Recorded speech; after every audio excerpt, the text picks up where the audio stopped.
Chapter 43. The Resurrection of Sri Yukteswar, Lord Krishna.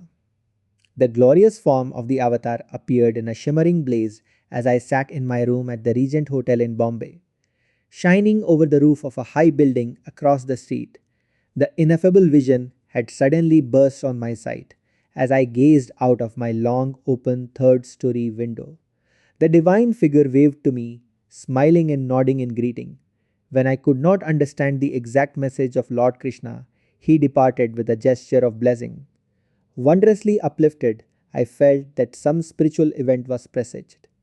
My western voyage had, for the time being, been cancelled. I was scheduled for several public addresses in Bombay before leaving on a return visit to Bengal. Sitting on my bed in the Bombay hotel at 3 o'clock in the afternoon of June 19th, 1936, 1 week after the vision of Krishna, I was roused from my meditation by a beatific light. Before my open and astonished eyes, the whole room was transformed into a strange world, the sunlight transmuted into supernal splendor. Waves of rapture engulfed me as I beheld the flesh and blood form of Sri Yukteswar, my son. Master spoke tenderly, on his face an angel bewitching smile. For the first time in my life, I did not kneel at his feet in greeting, but instantly advanced to gather him hungrily in my arms. Moment of moments. The anguish of past months was toll. I counted weightless against the torrential bliss now descending. Master mine, beloved of my heart, why did you leave me? I was incoherent in an excess of joy. Why did you let me go to the Kumbh Mela? How bitterly have I blamed myself for leaving you? I did not want to interfere with your happy anticipation of seeing the pilgrimage spot where first I met Babaji. I left you only for a little while. Am I not with you again? But is it you, Master, the same Lion of God? Are you wearing a body like the one I buried beneath the cruel Puri sands? Yes, my child, I am the same. This is a flesh and blood body. Though I see it as ethereal, to your sight it is physical. From the cosmic atoms, I created an entirely new body, exactly like that cosmic dream physical body, which you laid beneath the dream sands at Puri in your dream world. I am in truth resurrected not on earth but on an astral planet. Its inhabitants are better able than earthly humanity to meet my lofty standards. There you and your exalted loved ones shall someday come to be with me. Deathless Guru, tell me more. Master gave a quick, mirthful chuckle. Please, dear one, he said, won't you relax your hold a little? Only a little. I had been embracing him with an octopus grip.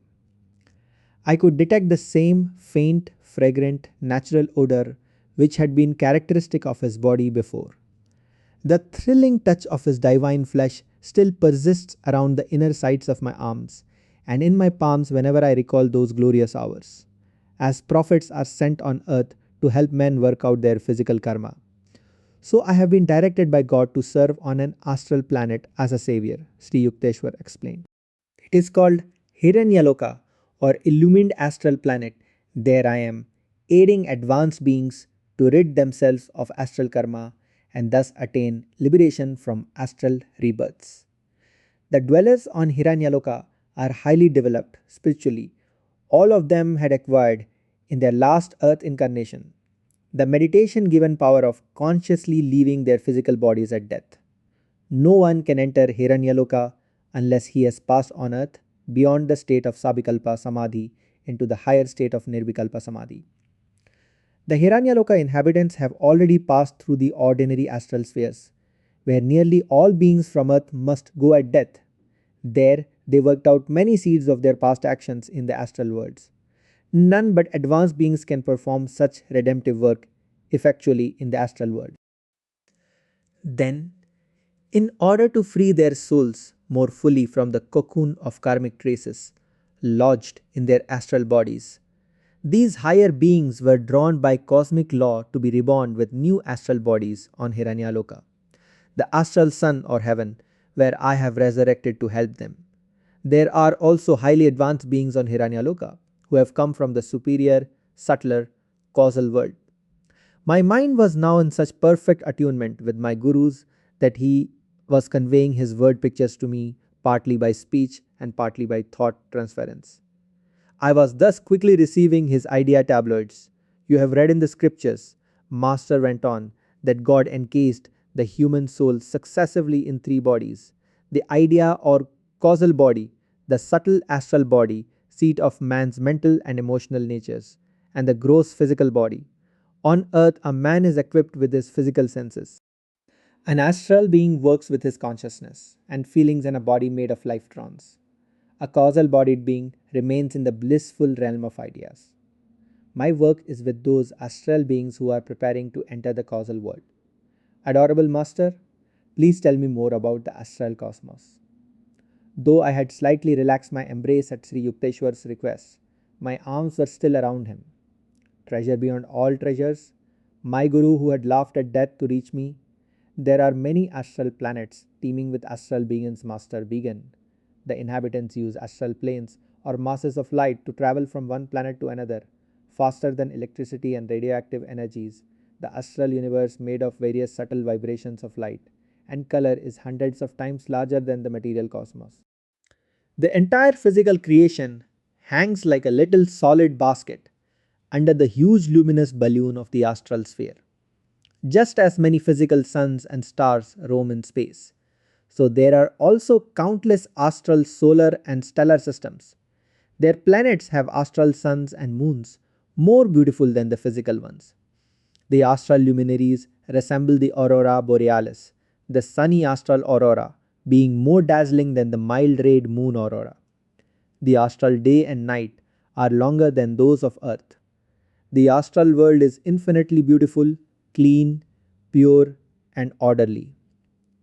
There are no dead planets or barren lands. The terrestrial blemishes, weeds, bacteria, insects, snakes are absent. Unlike the variable climates and seasons of the earth, the astral planets maintain the even temperature of an eternal spring, with occasional luminous white snow and rain of many colored lights. Astral planets abound in opal lakes and bright seas and rainbow rivers. The ordinary astral universe, not the subtler astral heaven of Hiranyaloka, is peopled with millions of astral beings who have come more or less recently from the earth, and also with myriads of fairies, mermaids, fishes, animals, goblins, gnomes, demigods, and spirits, all residing on different astral planets in accordance with karmic qualifications. Various spheric mansions or vibratory regions are provided for good and evil spirits. Good ones can travel freely, but the evil spirits are confined to limited zones.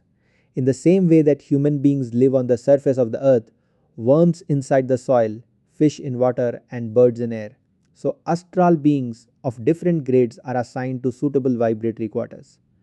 Among the fallen dark angels, expelled from other worlds, friction and war take place with life-tronic bombs or mental mantric vibratory rays. These beings dwell in the gloom-drenched regions of the lower astral cosmos, working out their evil karma. In the vast realms above the dark astral prison, all is shining and beautiful. The astral cosmos is more naturally attuned than the earth to the divine will and plan of perfection.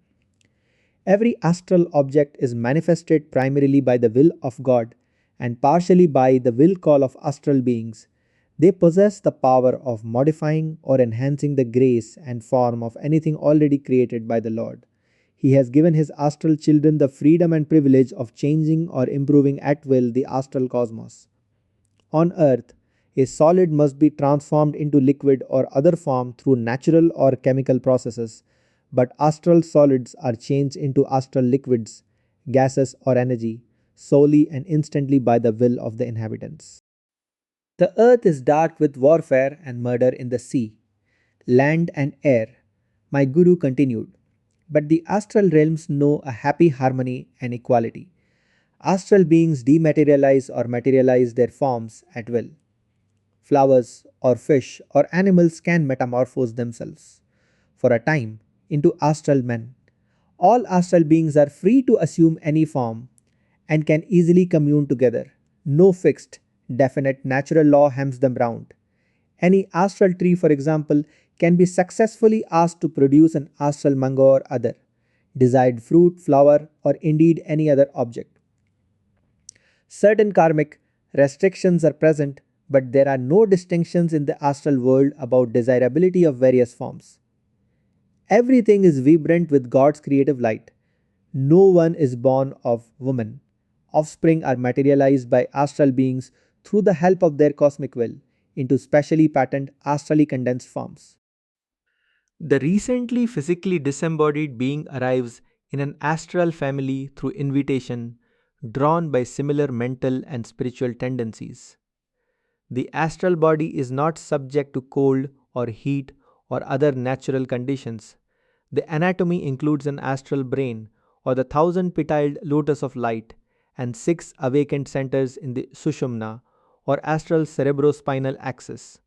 The heart draws cosmic energy as well as light from the astral brain and pumps it to the astral nerves and body cells or lifetrons. Astral beings can affect their bodies by lifetronic force or by mantric vibrations. The astral body is an exact counterpart of the last physical form. Astral beings retain the same appearance which they possessed in youth in their previous earthly sojourn. Occasionally, an astral being chooses, like myself, to retain his old age appearance.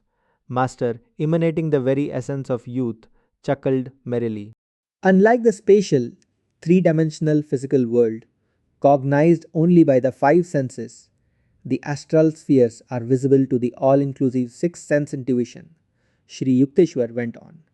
By sheer intuitional feeling, all astral beings see, hear, smell, taste, and touch. They possess three eyes, two of which are partly closed. The third and chief astral eye, vertically placed on the forehead, is open. Astral beings have all the outer sensory organs ears, eyes, nose, tongue, and skin. But they employ the intuitional sense to experience sensations through any part of the body. They can see through the ear or nose or skin. They are able to hear through the eyes or tongue and can taste through the ears or skin and so forth. Man's physical body is exposed to countless dangers and is easily hurt or maimed. The ethereal astral body may occasionally be cut or bruised, but is healed at once by mere willing. Gurudeva, are all astral persons beautiful? Beauty in the astral world is known to be a spiritual quality and not an outward conformation. Sri Yukteswar replied, astral beings therefore attach little importance to facial features. They have the privilege, however, of costuming themselves at will with new, colorful, astrally materialized bodies, just as worldly men don new array for gala events. So astral beings find occasions to bedeck themselves in specially designed forms. Joyous astral festivities on the higher astral planets like Hiranyaloka take place when a being is liberated from the astral world through spiritual advancement and is therefore ready to enter the heaven of the causal world. On such occasions, the invisible Heavenly Father and the saints who are merged in Him materialize themselves into bodies of their own choice and join the astral celebration. In order to please His beloved devotee, the Lord takes any desired form. If the devotee worshipped through devotion, he sees God as the Divine Mother. To Jesus, the Father aspect of the Infinite One was appealing beyond other conceptions. The individuality with which the Creator has endowed each of His creatures makes every conceivable and inconceivable demand on the Lord's versatility. My Guru and I laughed happily together. Friends of other lives easily recognize one another in the astral world. Sri Yukteswar went on in his beautiful, fluty-like voice. Rejoicing at the immortality of friendship, they realize the indestructibility of love, often doubted at the time of the sad delusive partings of earthly life. The intuition of astral beings pierces through the veil and observes human activities on earth. But man cannot view the astral world unless his sixth sense is somewhat developed. Thousands of earth dwellers have momentarily glimpsed an astral being or an astral world. The advanced beings on Hiranyaloka remain mostly awake in ecstasy during the long astral day and night, helping to work out intricate problems of cosmic government and the redemption of prodigal sons, earthbound souls. When the Hiranyaloka beings sleep, they have occasional dreamlike astral visions. Their minds are usually engrossed in the conscious state of highest nirvikalpa bliss. Inhabitants in all parts of the astral worlds are still subject to mental agonies. The sensitive minds of the higher beings on planets like Hiranyaloka feel keen pain if any mistake is made in conduct or perception of truth. These advanced beings endeavor to attune their every act and thought with the perfection of spiritual law. Communication among the astral inhabitants is held entirely by astral telepathy and television. There is none of the confusion and misunderstanding of the written and spoken word which earth dwellers must endure. Just as persons on the cinema screen appear to move and act through a series of light pictures and do not actually breathe, so the astral beings walk and work as intelligently guided and coordinated images of light without the necessity of drawing power from oxygen. Man depends upon solids, liquids, gases, and energy for sustenance. Astral beings sustain themselves principally by cosmic light. Mastermind, do astral beings eat anything? I was drinking in his marvelous elucidations with the receptivity of all my faculties, mind, heart, soul. Superconscious perceptions of truth are permanently real and changeless, while fleeting sense experiences and impressions are never more than temporarily or relatively true, and soon lose in memory all their vividness. My Guru's words were so penetratingly imprinted on the parchment of my being that at any time, by transferring my mind to the superconscious state, I can clearly relive the divine experience. Luminous ray like vegetables abound in the astral soils, he answered.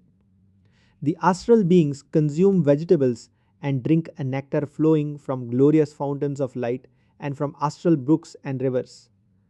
Just as invisible images of persons on the earth can be dug out of the ether and made visible by a television apparatus, later being dismissed again into space. So the God created unseen astral blueprints of vegetables and plants floating in the ether are precipitated on an astral planet by the will of its inhabitants. In the same way, from the wildest fancy of these beings, whole gardens of fragrant flowers are materialized, returning later to the etheric invisibility. Although dwellers on the heavenly planets, like Hiranyaloka, are almost freed from any necessity of eating, still higher is the unconditioned existence of almost completely liberated souls in the causal world who eat nothing save the manna of bliss. The earth liberated astral being meets a multitude of relatives, fathers, mothers, wives, husbands, and friends, acquired during different incarnations on earth as they appear from time to time in various parts of the astral realms. He is therefore at a loss to understand whom to love especially. He learns in this way to give a divine and equal love to all as children and individualized expressions of God.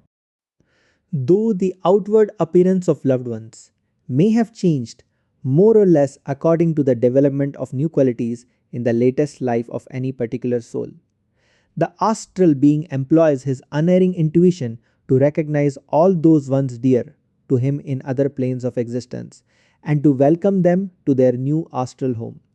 Because every atom in creation is inextinguishably dowered with individuality, an astral friend will be recognized no matter what costume he may don, even as on earth.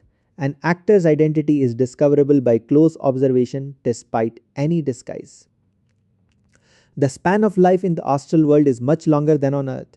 A normal advanced astral being's average life period is from 500 to 1000 years, measured in accordance with earthly standards of time.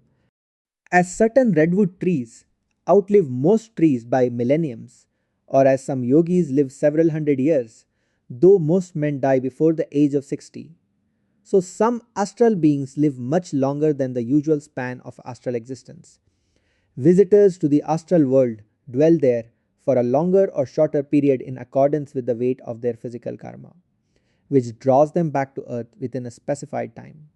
The astral being does not have to contend painfully with death at the time of shedding his luminous body. Many of these beings nevertheless feel slightly nervous at the thought of dropping their astral form for the subtler causal one. The astral world is free from unwilling death, disease, and old age. These three dreads are the curse of earth, where man has allowed his consciousness to identify itself almost wholly with a frail physical body, requiring constant aid from air, food, and sleep in order to exist at all. Physical death is attended by the disappearance of breath and the disintegration of fleshly cells.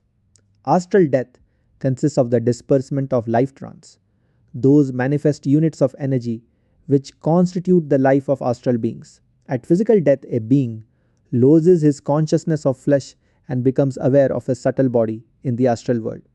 Experiencing astral death in due time, a being thus passes from the consciousness of astral birth and death to that of physical birth and death. These recurrent cycles of astral and physical encasement are the ineluctable destiny of all unenlightened beings.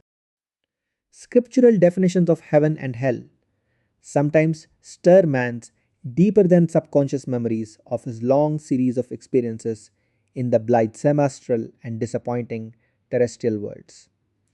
Beloved Master, I asked, will you please describe more in detail the difference between rebirth on the earth and in the astral and causal spheres?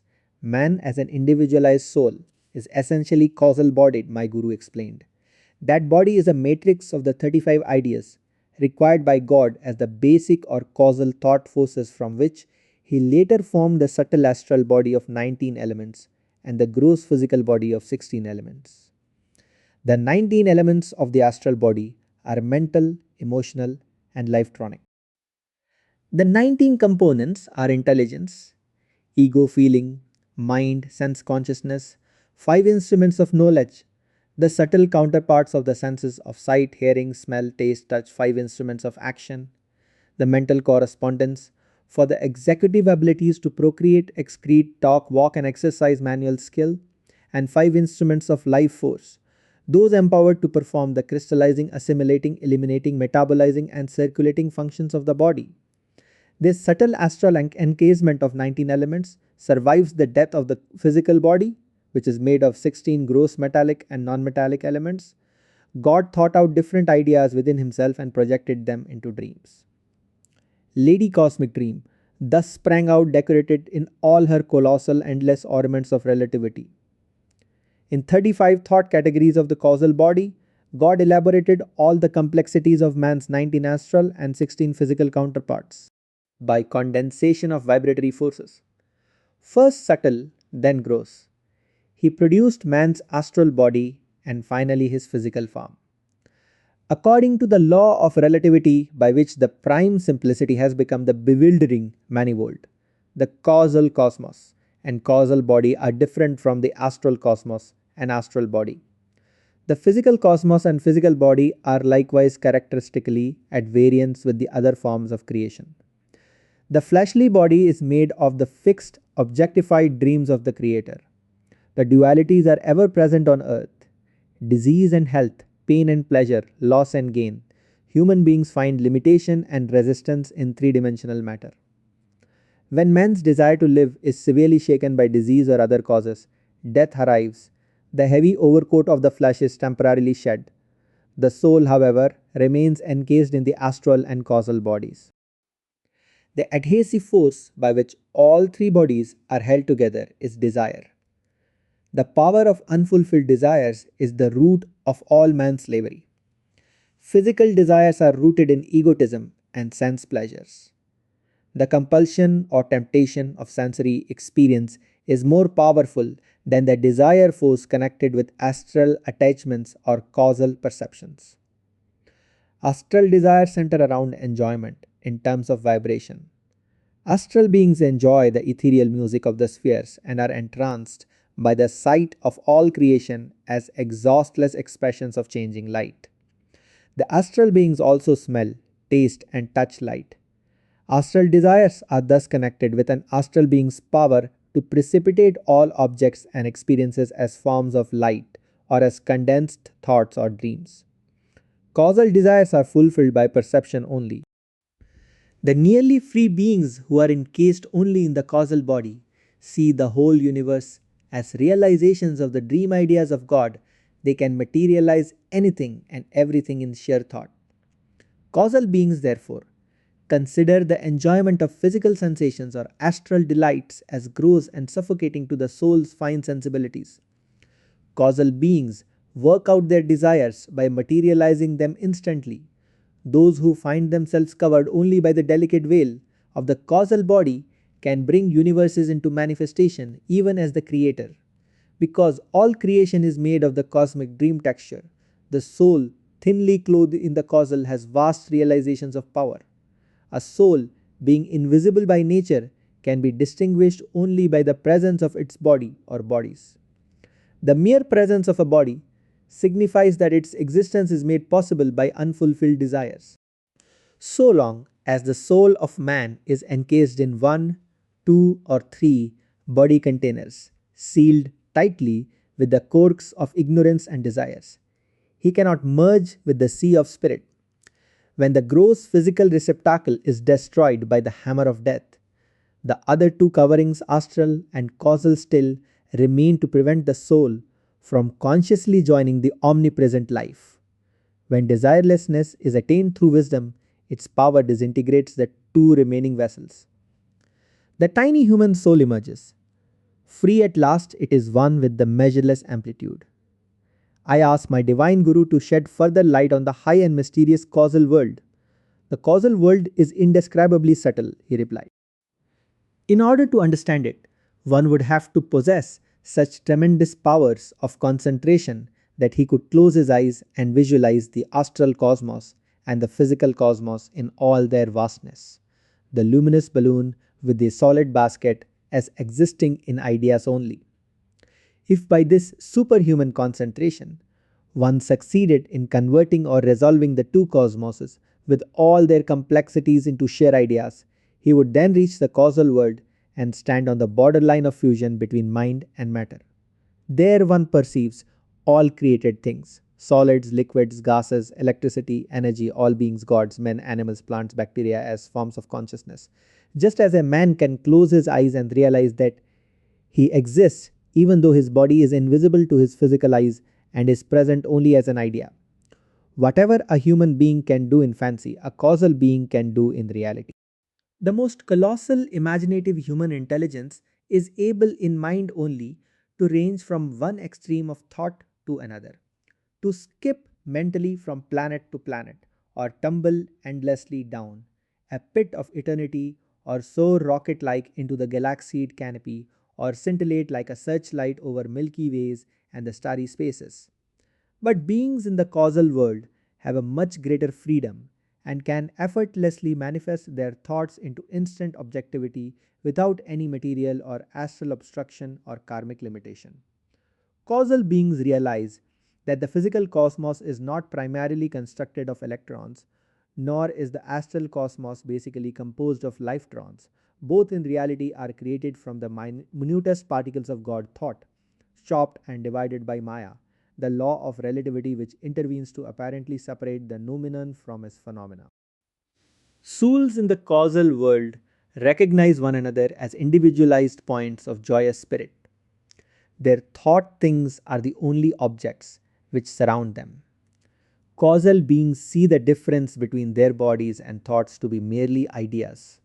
As a man closing his eyes can visualize a dazzling white light or a faint blue haze, so causal beings by thought alone are able to see, hear, feel, taste, and touch. They create anything or dissolve it by the power of cosmic mind. Both death and rebirth in the causal world are in thought. Causal bodied beings feast only on the ambrosia of eternally new knowledge. They drink from the springs of peace, roam on the trackless soil of perceptions, swim in the ocean endlessness of bliss low. See, their bright thought bodies zoom past trillions of spirit created planets, fresh bubbles of universes, wisdom stars, spectral dreams of golden nebulae, all over the sky blue bosom of infinity. Many beings remain for thousands of years in the causal cosmos. By deeper ecstasies, the freed soul then withdraws itself from the little causal body and puts on the vastness of the causal cosmos. All the separate eddies of ideas, particularized waves of power, love, will, joy, peace, intuition, calmness, self control, and concentration melt into the ever joyous sea of bliss.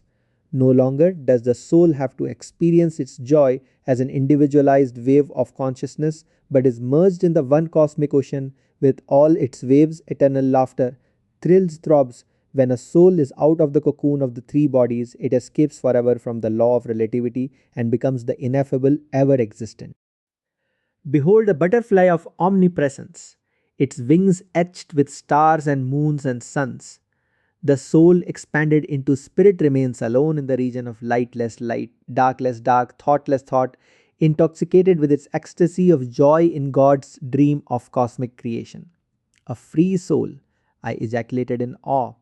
When a soul finally gets out of the three jars of bodily delusions, Master continued, it becomes one with the infinite, without any loss of individuality. Christ had won this final freedom even before he was born as Jesus.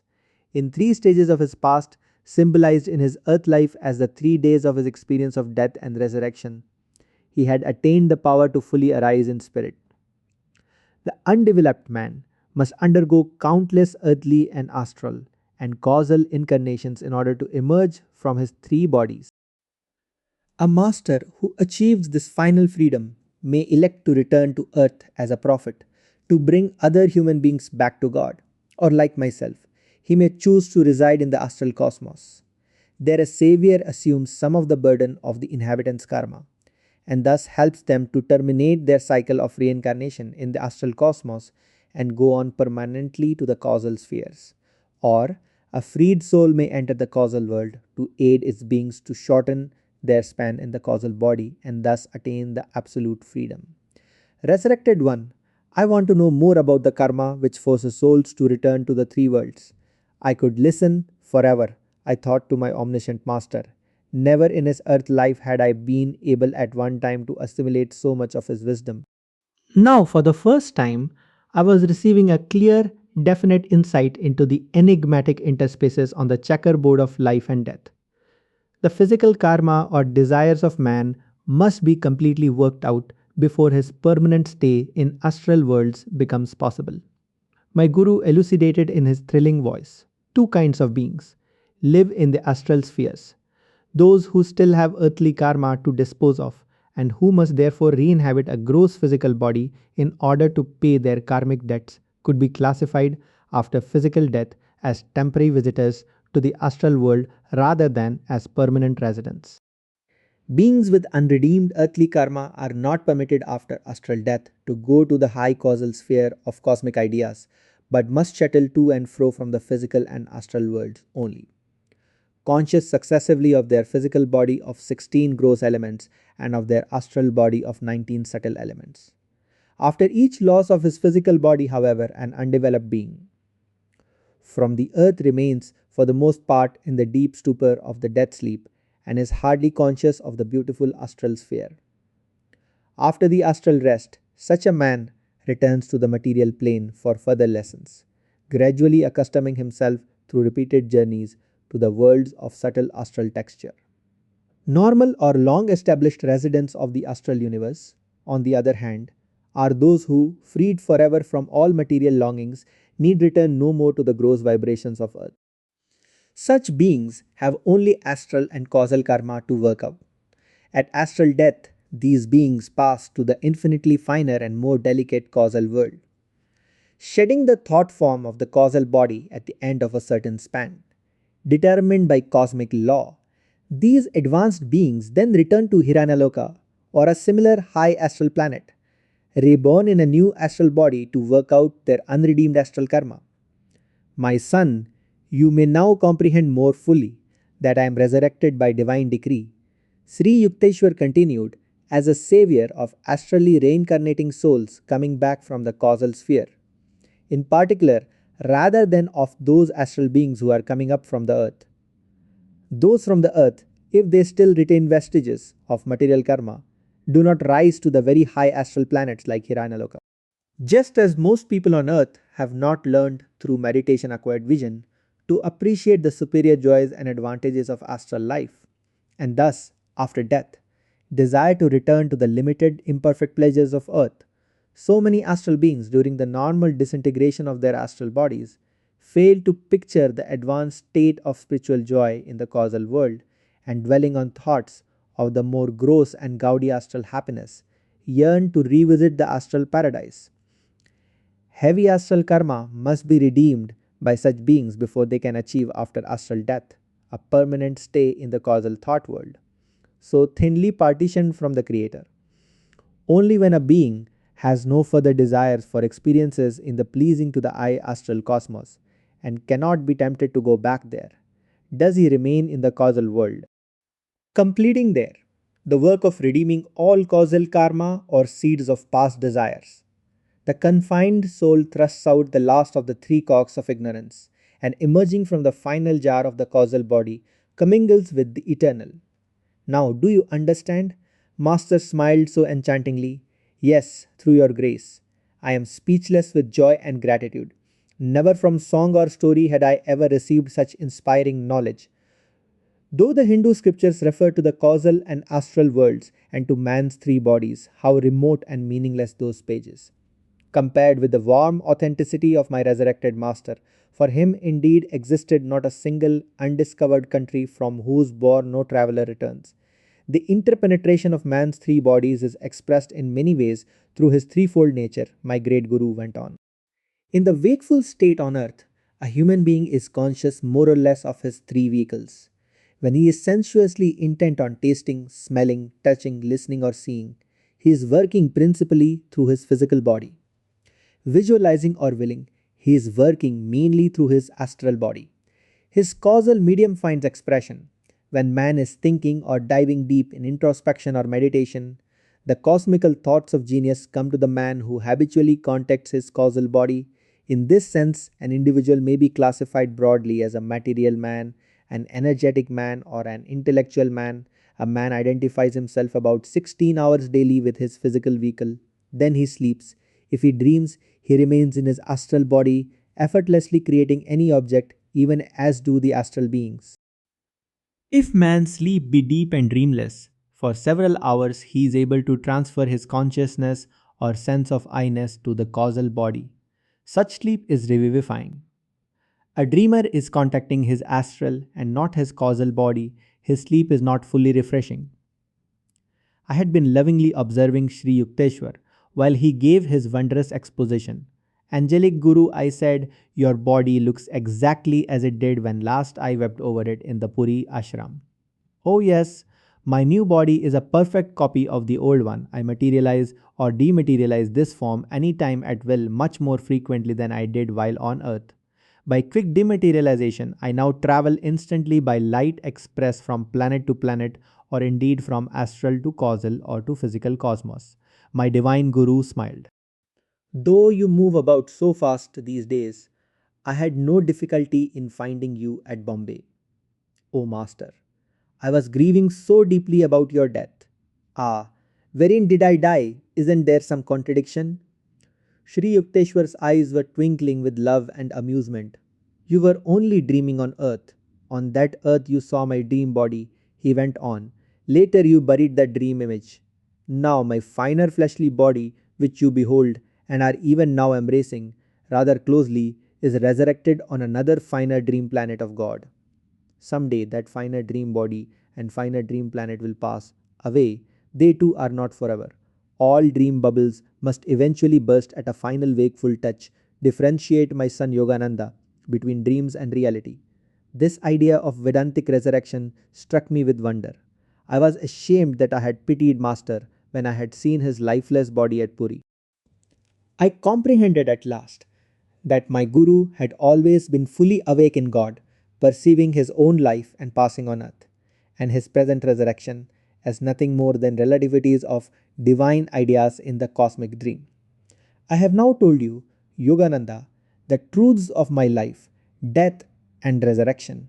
Grieve not for me, rather broadcast everywhere the story of my resurrection from the God dreamed earth of men to another God dreamed planet of astrally garbed souls. New hope will be infused into the hearts of misery mad, death fearing dreamers of the world. Yes, Master, how willingly would I share with others my joy at his resurrection.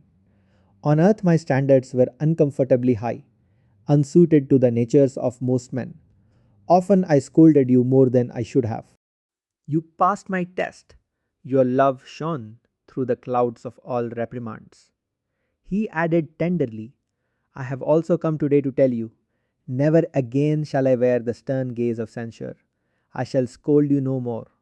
How much I had missed the chastisements of my great Guru. Each one had been a guardian angel of protection. Dearest master, rebuke me a million times do, scold me now. I shall chide you no more. His divine voice was grave, yet with an undercurrent of laughter. You and I shall smile together, so long as our two forms appear different in the Maya dream of God. Finally, we shall merge as one in the cosmic beloved. Our smiles shall be his smile, our unified song of joy vibrating throughout eternity to be broadcast to God tuned souls. Sri Yukteswar gave me light on certain matters which I cannot reveal here.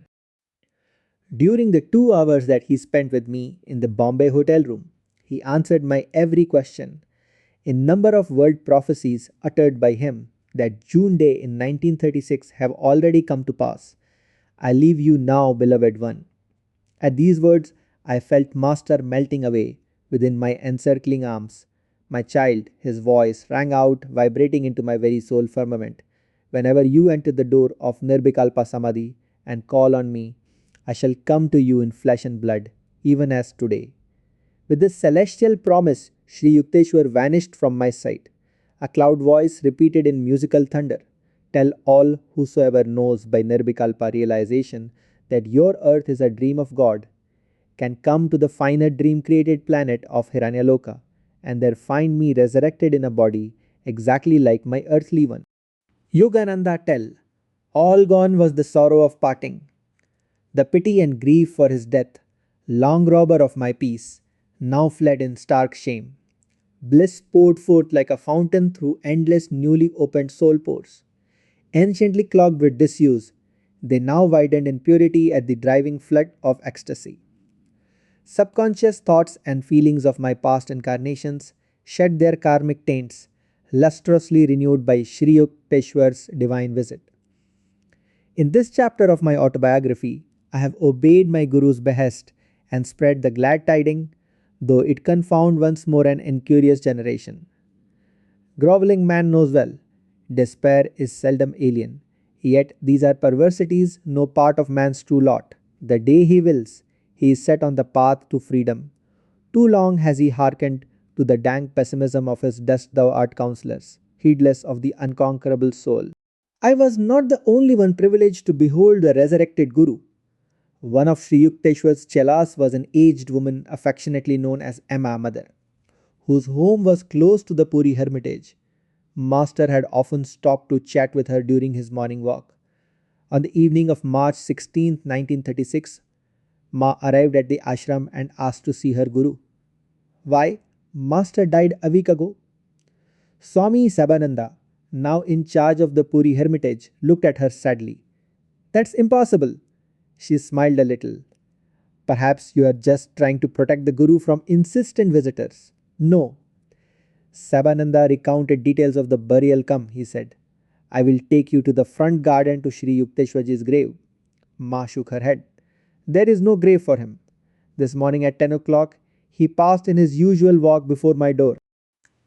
I talked to him for several minutes in the bright outdoors. Come this evening to the ashram, he said. I am here blessing spore on this old grey head. The deathless Guru wanted me to understand in what transcendent body he had visited me this morning. The astounded Sabananda knelt before her. Ma, he said, what a weight of grief you lift from my heart. He is risen